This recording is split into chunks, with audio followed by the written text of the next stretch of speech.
எல்லாருக்கும் வணக்கம். இன்றைக்கி நம்ம பாஸ்தா எப்படி செய்ய போகிறோன்னு பார்க்க போகிறோம். ஃபஸ்ட்டு பாஸ்தாவை சுடு தண்ணி வேக வச்சு அதில் போட்டுட்டு எடுத்துக்கணும். அப்புறமா அதே தண்ணியில் ஒரு 2-3 தக்காளி போட்டுன்னு 4-5 காஞ்ச மிளகா போட்டுன்னு அதே தண்ணியில் வேக வச்சுக்கணும்.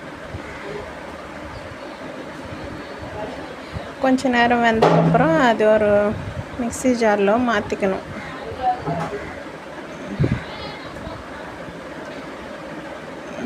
இது இப்போதைக்கு இதே சூடாக இருக்கும். கொஞ்சம் சூடு காஞ்சது நம்ம மிக்ஸி ஜாரில் பேஸ்ட்டாக அரைச்சிக்க போகிறோம்.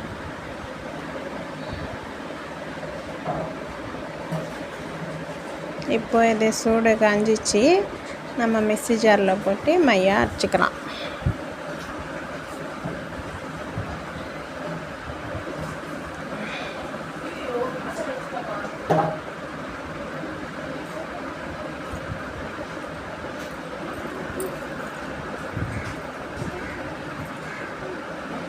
மிக்ஸி ஜாரில் அரைச்சக்கப்புறம் இப்படி தான் இருக்கும். இப்போ நம்ம பாஸ்தா செய்யலாம். பேன் வச்சின்னு அதில் 2 டேபிள் ஸ்பூன்ஸ் ஆயில் போட்டுக்கணும். ஆயில் சூடானது நம்ம அதில் வெங்காயம் சேர்த்துக்கணும்.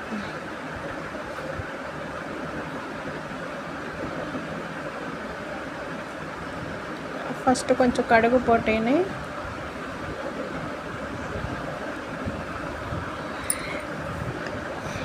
அப்புறம் சின்னதாக நறுக்கின வெங்காயம் அதில் சேர்த்துக்கணும்.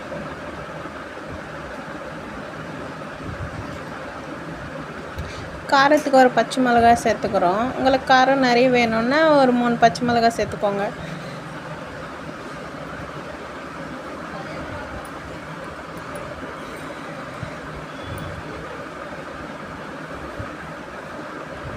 வெங்காயம் பச்சை மிளகாய் நல்லா கோல்டன் கலரில் வந்ததுக்கப்புறம் நம்ம மிக்சியில் அரைச்சி வச்சுருக்கோம்ல அது போட்டுக்கலாம்.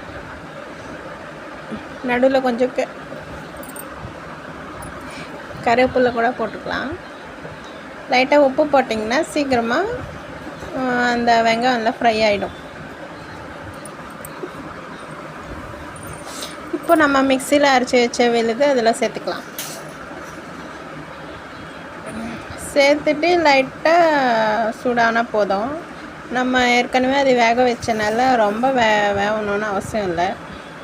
ரொம்ப ஃப்ரை பண்ண தேவையில்லை.